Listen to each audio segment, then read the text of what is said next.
मनोहर श्याम जोशी हिंदी साहित्य के एक ऐसी महान हस्ती है जिन्होंने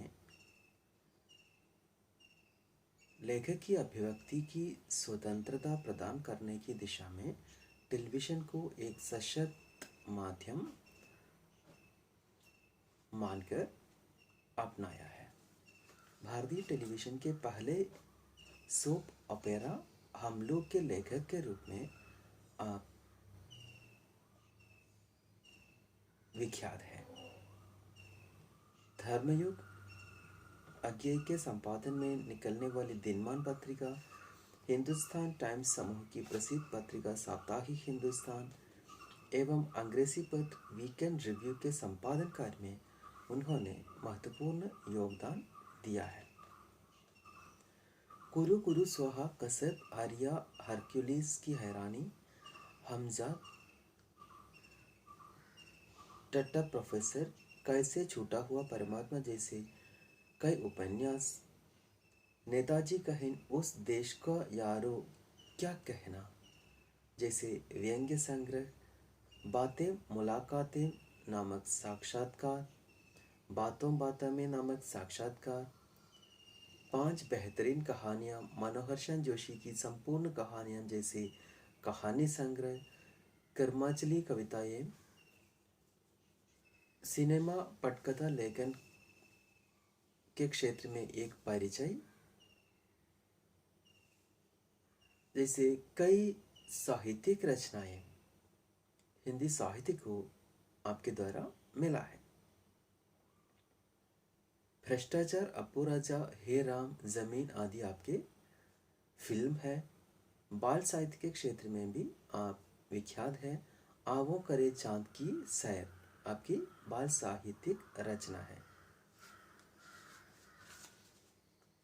ऋषिकेश मुखर्जी के साथ छाए दिन नामक पाठ में मनोहर श्याम जोशी हिंदी साहित्य के विख्यात निर्माता, निदेशक, हिंदी सिनेमा के विख्यात महान निर्माता निदेशक ऋषिकेश मुखर्जी के साथ बीतने को मिले कुछ पलों के बारे में हमें बता रहा है। ये पाठ मनोहर श्याम जोशी कृत संस्मरण पुस्तक बातों बातों में से लिया गया है। हमें मालूम है साहित्य समाज के आगे चलने वाली मशाल होता है, उसी प्रकार फिल्म भी यानी सिनेमा भी समाज का प्रतिबिंब होता है। फिल्म और साहित्य में क्या अंतर है? फिल्में दर्शक की रुचियों के अनुसार बनाई जाती है तो साहित्यिक पाठकों की रुचि का निर्माण करता है। इसलिए ही साहित्यिक रचना सिनेमा में आते वक्त थोड़ा बहुत परिवर्तन हमें देखने को मिलते हैं।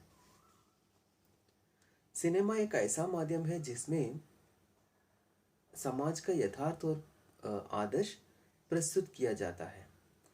सिनेमा से जुड़े लोग एकदम आम जिंदगी में ऐसा ही होना है, इस तरह चिंता करना सही नहीं है, क्योंकि रियल लाइफ और रील लाइफ में अंतर है। जो लोग ये रियल और रील का अंतर समझ नहीं पाता है वही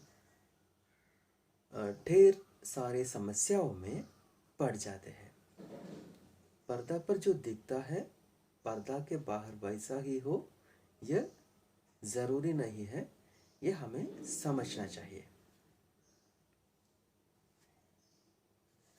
कमलेश्वर और ईश्वर के नाम लेकर मनोहर श्याम जोशी ऋषिदा के घर अनुपमा में ऋषिदा से मिलने के लिए आता है।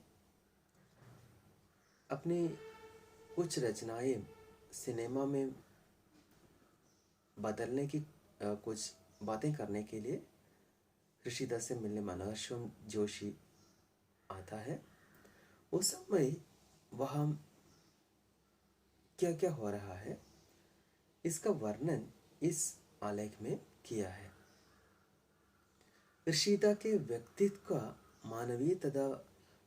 के मानवीय तथा भावनात्मक तथा मानवीय पक्षों का सुंदर चित्रण इसमें किया गया है। इतना बड़ा तथा प्रसिद्ध व्यक्ति भी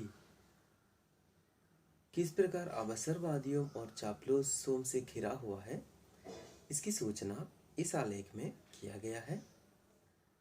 ऋषिता अपने काम में परफेक्शन लाने के प्रति हठी, जिद्दी तथा ईमानदार थे।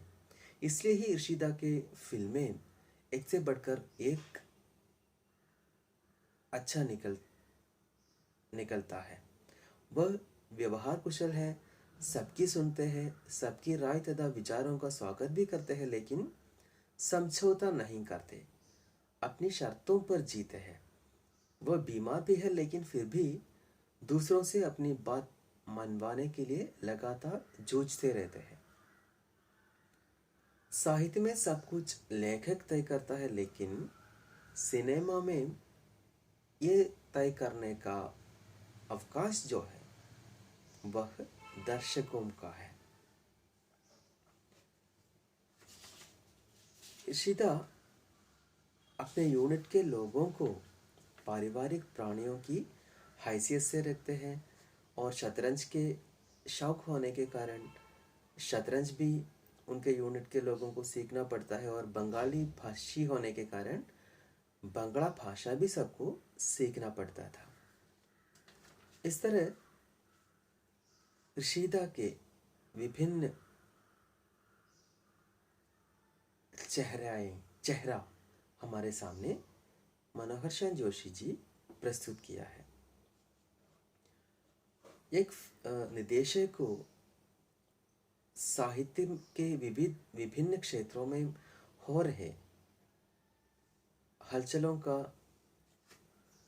के बारे में जानकारी क्यों होना है, यह भी इस पाठ पढ़ने के बाद हमें मिलेंगे।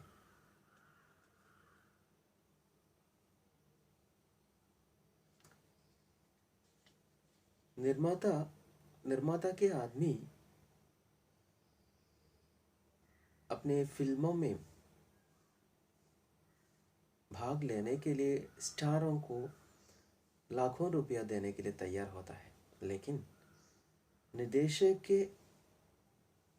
के लिए 1000 रुपया ज़्यादा खर्च करने के लिए तैयार नहीं होते। तो ऋषिकेश मुखर्जी कितना गुस्सा करता है, देखिए।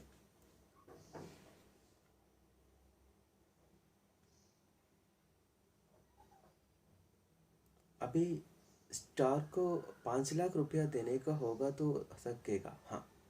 और जय ऋषिकेश मुखर्जी स्टूडियो के बाहर में फव्वारा का सेट ठीक करने को 2000 रुपया लगाने को कहेगा तो नहीं सकेगा। 2000 में फिल्म ओवर बजट हो जाएगा, 5 लाख में नहीं होगा। और फिर ये ऋषिकेश मुखर्जी का आवाज है। इससे हमें ये जानकारी मिल रहा है कि एक निदेशक को कितनी समस्याओं से जाना पड़ रहा है। इस तरह साहित्य और फिल्म के विभिन्न पहलुओं पर पाठकों का ध्यान आकृष्ट करने के लिए यह आलेख हमें सहायता देते हैं।